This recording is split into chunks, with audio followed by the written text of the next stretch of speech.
اس طریقے سے کم فہمی کی بنیاد پر اپنے مردوں کو جاتے ہوئے اذیت کا سبب نہ بنے. تو سورہ یاسین کی تلاوت بھی ہو، اطمینان سے ہو، بس اتنا سن سکیں، لیکن اس کو تکلیف نہیں ہونا چاہیے. اب رشتہ داروں کی محبت بھی عجیب و محبت ہے. بیچارہ اتنی مشکل میں خود ہے اور وہاں بیٹیاں چلا چلا کے رو رہی، اس کو اپنی پڑی ہے. بہویں وہاں زبردستی چلا چلا کے رو رہے، بیٹے زبردستی وہاں چلا چلا کے رو رہے. ابھی تھوڑی دیر پہلے تک کے بول رہے تھے کہ بڈھا مرتا بھی نہیں، کب کھانستا رہتا رات بھر، بیماریوں کا شکوہ کرتے رہتے تھے. اور اب جب سکرات کی وہ تکلیف میں ہے تو سب کو محبت چھوٹ گئی ہے. وہاں سکون کا ماحول ہونا چاہیے تھا. اسی لیے امام اہل سنت سیدی اعلیٰ حضرت امام احمد رضا خان محدث بریلوی رحمۃ اللہ علیہ جب دنیا سے تشریف لے جانے لگے تو آپ نے 2 گھنٹہ چند منٹ پہلے ایک وصیت نامہ لکھوایا جس کو وصایا کی شکل میں شائع کیا گیا. اور آپ نے یہی فرمایا کہ جو تصویر وغیرہ ہے وہ سب ہٹا دو، یہاں سے کوئی نوٹ وغیرہ کچھ اگر ہو تو انہوں نے تو بطور تقویٰ کہا کہ میرے کمرے سے نکال دو. پھر فرمایا کہ جب مجھ پہ سکرات کی کیفیت طاری ہو تو ایک دم برف کی طرح ٹھنڈا پانی مجھے پلایا جائے، ایک دم ٹھنڈا پانی. اور فرمایا کہ مصطفیٰ رضا یعنی ان کے چھوٹے شہزادے ہمارے دادا مرشد حضور مفتی اعظم سے فرمایا کہ سورہ یاسین اور سورہ رعد کی تلاوت کرو. تو حالانکہ حالت سکرات میں بھی دیکھیں اللہ والوں کی شان ہوتی ہے، ان لوگوں کو سکرات اور تکلیف کے وقت بھی اللہ تعالیٰ وہ بوجھ تو اٹھاتے ہیں تکلیف کا، لیکن ان کی عقل اکثر لوگوں کی سلامت رہتی ہے. حضور مفتی اعظمین باپ دنیا سے جا رہے ہیں، تلاوت کر رہے ہیں، تو اس گھبراہٹ میں وہ تلاوت کرتے ہوئے کبھی آگے پیچھے ہو جاتے ہیں.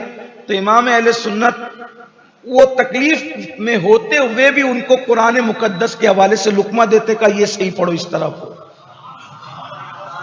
یعنی جن کا تعلق باللہ اور تعلق بالرسول مضبوط ہوتا ہے اس تکلیف میں بھی پھر ان کی یہ شان ہوتی ہے. لیکن ہم تو اپنی بات کر رہے ہیں، گنہگاروں کی، ہم مجرموں کی بات کر رہے ہیں کہ تکلیف تو سب کو اٹھانی ہے تکلیف، لیکن اس وقت ماحول پرسکون رکھو، رونے والوں کو نکال دو خاموشی کے ساتھ. کتا وہاں نہ ہو، تصویر وہاں نہ ہو، بدبو کی کوئی چیز وہاں نہ ہو، ناپاک عورتیں جن پر مہینے کی وہ ناپاکی طاری ہے وہ وہاں اس وقت روح نکلتے وقت موجود نہ ہو. اسی طریقے سے کوئی جنبی جس پر ناپاکی و جنابت کی حالت وہ وہاں موجود نہ ہو. ماحول بڑا نیک اور جو وہ پارسائی کا ہو، بڑا پرسکون ہو. اس لیے کہ اب وہاں وہ لوگ رہے ہیں جو ہمیشہ نہیں آتے. ایک تو آنا کس نے؟ حضرت اسرائیل نے. اسرائیل کوئی معمولی ذات نہیں ہے، فرشتوں میں رسول ملائکہ میں ان کا شمار ہوتا ہے. وہ 4 بڑے فرشتوں میں آنا اسرائیل نے. میں تو یہ بھی کہتا ہوں کہ میت والے گھر میں بھی رونق ہوتی ہے مومن کے یہاں، کیونکہ کون رہا ہے؟ اسرائیل آ رہے ہیں، اور وہ بھی 70,000 فرشتوں کے ساتھ.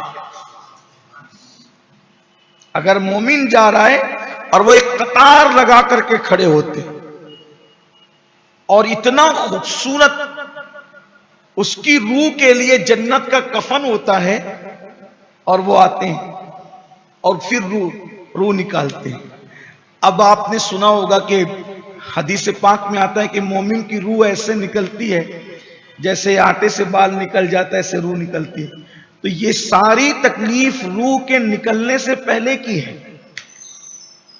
یہ ساری تکلیف جس کا میں نے ذکر کیا یہ روح کے نکلنے سے پہلے کی ہے، لیکن روح مومن نکلتی ہے تو پھر اسی طرح نکلتی جس کا تذکرہ کیا گیا، اور اس کو بڑی جلدی ہوتی ہے نکلنے کی.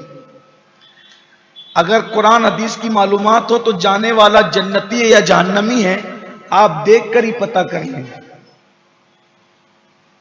اگر مرتے وقت ایسی آواز نکلے حلق سے جیسے جانور ذبح کرتے ہوئے،